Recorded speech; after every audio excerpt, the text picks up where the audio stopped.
Hello दोस्तों, नमस्कार। स्वागत है आपका प्रेरक आईएएस एकेडमी यूट्यूब चैनल पे। जैसा कि आप लोगों को पता है कि आज बीपीएससी के द्वारा 69वीं बीपीएससी के लिए 235 सीटों पे वैकेंसी जारी कर दी गई है। साथ ही साथ 111 अन्य जो सीटें हैं, जो स्पेशल सीटें हैं, जिसमें बाल विकास परियोजना पदाधिकारी और डीएसपी के लिए जो स्पेशल वैकेंसी है तकनीकी वाली, उसके लिए वैकेंसी जारी कर दी गई है। तो अब समय आ गया है दोस्तों कि अपने जो है आपकी तैयारी है उसको नई दिशा दें, धार दें और तैयारी में बेहतरीन तरीके से जुट जाएं। सीटों की संभावना आगे और बढ़ने की है, ये बढ़कर 400 या 500 तक की भी हो सकती है। तो आप जो है अपनी बेहतरीन तैयारी करते रहें और ये नहीं सोचें कि सीट संख्या कम आई है, इसमें कैसे होगा नहीं होगा। आपको अपने ऊपर ध्यान देना है और काट पीट के आप लोगों को 100 क्वेश्चन सही करने हैं। या नेगेटिव मार्किंग 1/3 रहे या नेगेटिव मार्किंग 1/4 रहे। आप लोग को ये ध्यान रखना है कि अगर आप किसी भी कैटेगरी में हैं तो अपना ये टारगेट रखें कि काट पीट के हमारा जो है 100 क्वेश्चन सही हो। उसके बाद आप पीटी निकालने की स्थिति में होंगे। फ़र्क नहीं पड़ता है कि कितने लोग फॉर्म भर रहे हैं और इससे भी नहीं फ़र्क पड़ता है कि कितनी सीटें आ रही हैं। तो अपनी तैयारी को जो है अपना लगातार रखिए। और आज जो है डेली एमसीक्यू सीरीज जो चलाई जा रही है इस चैनल पे, उसी के तहत जो है डे 3 का क्वेश्चन लाया गया है। आप लोगों को कल इसका सिलेबस दे दिया गया था और आज जो है इसकी क्वेश्चन की शुरुआत की जा रही है। तो चलिए शुरू करते हैं आज के क्वेश्चन से। पहला क्वेश्चन है, भारत आने वाले सर्वाधिक विदेशी यात्रियों के मामले में किस देश का स्थान पहला है? इसका ऑप्शन है ए सऊदी अरब, बी अमेरिका, सी बांग्लादेश और डी यूनाइटेड किंगडम। तो इसका उत्तर है दोस्तों अमेरिका। तो भारत आने वाले सर्वाधिक विदेशी यात्रियों के मामले में भारत में जो है वो अमेरिका का स्थान पहला है। अगला प्रश्न देखेंगे दोस्तों, वैश्विक नवाचार रैंकिंग में भारत का स्थान क्या है? ऑप्शन है ए 40वां, बी 45वां, सी 50वां और डी 60वां। इसका उत्तर होगा दोस्तों ए 40वां। वैश्विक नवाचार रैंकिंग में भारत का स्थान क्या है? 40वां है। अगला प्रश्न है दोस्तों, हाल ही में अखिल भारतीय आयुर्विज्ञान संस्थान, जिसको आप एम्स के नाम से भी जानते हैं, के निदेशक के रूप में किसकी नियुक्ति की गई? इसका ऑप्शन है ए साई श्रीनिवास, बी शक्तिकांत दास, सी डॉक्टर एम श्रीनिवास और डी अनिल चौहान। तो इसका उत्तर है दोस्तों सी डॉक्टर एम श्रीनिवास। अगला प्रश्न है दोस्तों, 4 नंबर प्रश्न देखेंगे आप। हाल ही में देश के महान्यायवादी के रूप में किसकी नियुक्ति की गई? इसका ऑप्शन है के वेणुगोपाल, राम जेठमलानी, सी आर वेंकटरमन और डी केसिवन। तो इसका ऑप्शन है दोस्तों आर वेंकटरमन। तो आर वेंकटरमन को क्या किया गया है? भारत का महान्यायवादी नियुक्त किया गया है। अगला क्वेश्चन है, हाल ही में टेनिस क्षेत्र में अमेरिकी ओपन के पुरुष वर्ग का खिताब किसने जीता है? इसका ऑप्शन है A Rafael Nadal, B Leander Paes, C Carlos Alcaraz और डी नोवाक जोकोविच। तो इसका उत्तर है दोस्तों कार्लोस अल्कराज। तो अमेरिकी ओपन के पुरुष वर्ग का खिताब किसने जीता है? तो कार्लोस अल्कराज ने जीता है। अगला क्वेश्चन है दोस्तों, वर्ल्ड इन्वेस्टमेंट रिपोर्ट किसके द्वारा जारी किया जाता है? इसका जो है ऑप्शन है ए यूनेस्को, बी विश्व बैंक, सी अंकटाड और डी विश्व आर्थिक मंच। तो इसका ऑप्शन है दोस्तों, इसका उत्तर है सी अंकटाड। तो वर्ल्ड इन्वेस्टमेंट रिपोर्ट किसके द्वारा जारी किया जाता है? अंकटाड के द्वारा जारी किया जाता है। अगला जो है प्रश्न 207 नंबर, विश्व कप हॉकी 2023 का आयोजन कहाँ किया गया है? इसका ऑप्शन है A Germany, B Japan, C Malaysia और डी भारत। तो इसका कहाँ किया गया है? आप लोगों को पता है कि इसका जो है उड़ीसा के भुवनेश्वर में किया गया है, जैसे कि भारत में इसका आयोजन किया गया है विश्व कप हॉकी का।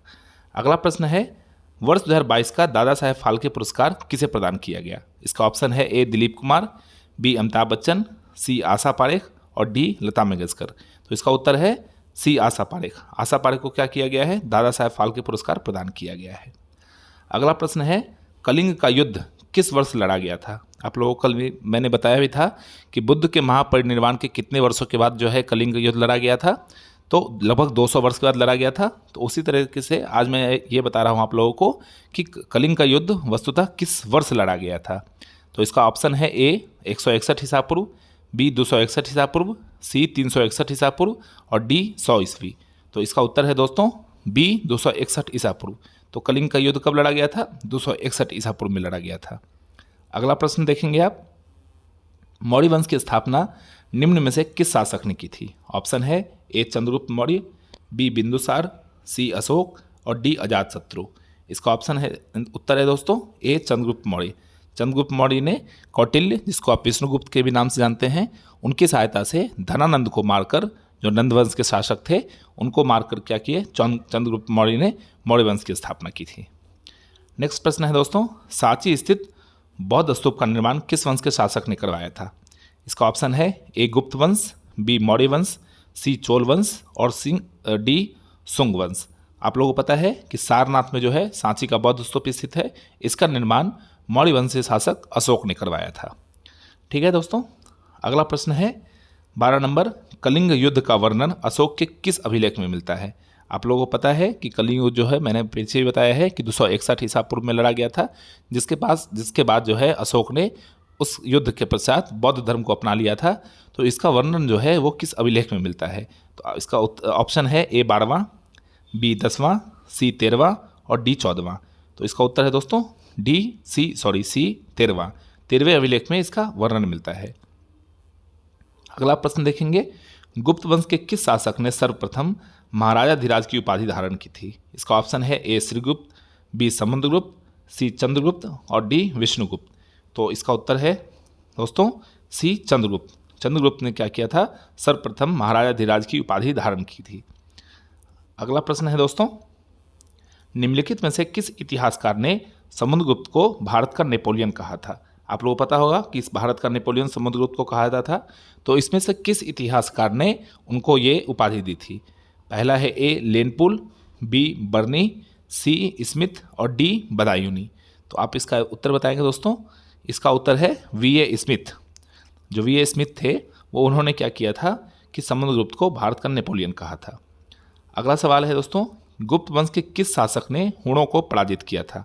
इसका ऑप्शन है ए श्रीगुप्त, बी समुद्रगुप्त, सी रामगुप्त और डी चंद्रगुप्त। तो इसका उत्तर होगा दोस्तों सी रामगुप्त ने क्या किया था, सर्वप्रथम हुणों को पराजित किया था। अगला प्रश्न देखेंगे, प्रकाश के कणिका का सिद्धांत निम्नलिखित में से किस वैज्ञानिक ने दिया था? इसका ऑप्शन है A Newton, B Heisenberg, C Einstein और डी हरगोविंद खुराना। तो इसका उत्तर है दोस्तों ए न्यूटन ने। नेक्स्ट सवाल देखेंगे, प्रकाश का वेग सर्वप्रथम किस वैज्ञानिक ने मापा था? इसका ऑप्शन है ए मार्कोनी, बी रोमर, सी न्यूटन और डी आइंस्टीन। तो आप लोगों को पता है इसका उत्तर, प्रकाश का वेग सर्वप्रथम किसने मापा था? तो रोमर ने मापा था। अगला प्रश्न है, आदर्श गैस की आंतरिक ऊर्जा निम्न में से किस पर निर्भर करती है? ऑप्शन है ए ताप पर, बी दाब पर, सी नियतांक पर और डी ऊर्जा पर। तो आदर्श गैस की आंतरिक ऊर्जा किस पर निर्भर करती है? तो ए ताप पर निर्भर करती है। ठीक है दोस्तों, अगला प्रश्न देखेंगे 19 नंबर, बिहार के बारे में सर्वप्रथम किस ग्रंथ में जानकारी मिलती है? तो इसका ऑप्शन है ए ऋग्वेद, बी सामवेद, सी यजुर्वेद और डी अथर्ववेद। तो इसका उत्तर आप लोग बताएंगे दोस्तों। इसका उत्तर है डी अथर्ववेद। तो अथर्ववेद में क्या होता है कि सर्वप्रथम बिहार के बारे में जानकारी मिलती है। आप देखेंगे तो ऋग्वेद में जो है बताएंगे कि ऋग्वेद में बिहार को क्या कहा जाता था, क्या वर्णित है? तो बिहार को कीकट प्रदेश कहा जाता था। तो अगर ये पूछे आपसे कि सर्वप्रथम किस ग्रंथ में जानकारी मिलती है बिहार के बारे में, तो अथर्ववेद में मिलती है। और ऋग्वेद में क्या कहा जाता था? कीकट या व्रात्य प्रदेश जो है बिहार को कहा गया था। नेक्स्ट क्वेश्चन देखेंगे, बिहार का सर्वाधिक जो है लिंगानुपात वाला जिला निम्न में से कौन सा है? ऑप्शन है आपके पास ए शिवहर, बी सीतामढ़ी, सी सिवान और डी गोपालगंज। हमको पता है कि आपके पास सब लोगों के पास इसका उत्तर पता है। तो इसका उत्तर है डी गोपालगंज। गोपालगंज जो है क्या है, बिहार में सर्वाधिक लिंग अनुपात वाला जिला है। तो इसी के साथ दोस्तों हम लोगों ने 20 प्रश्नों को देखा। आशा है कि आप लोगों ने बहुत बेहतरीन तरीके से इसका उत्तर दिया होगा और आगे भी इस तरीके से आप तैयारी करते रहेंगे।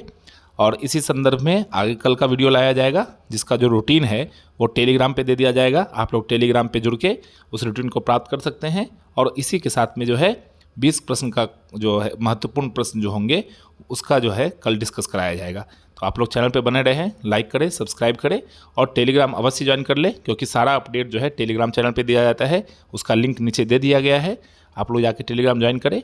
और जैसा कि आप लोगों को बताया गया है कि नोटिफिकेशन आ गया है, तो जी जान के साथ तैयारी में जुट जाएं और इस बार एक सीट आप लोगों की पक्की है, ये सुनिश्चित करके तैयारी करें। चलिए, धन्यवाद।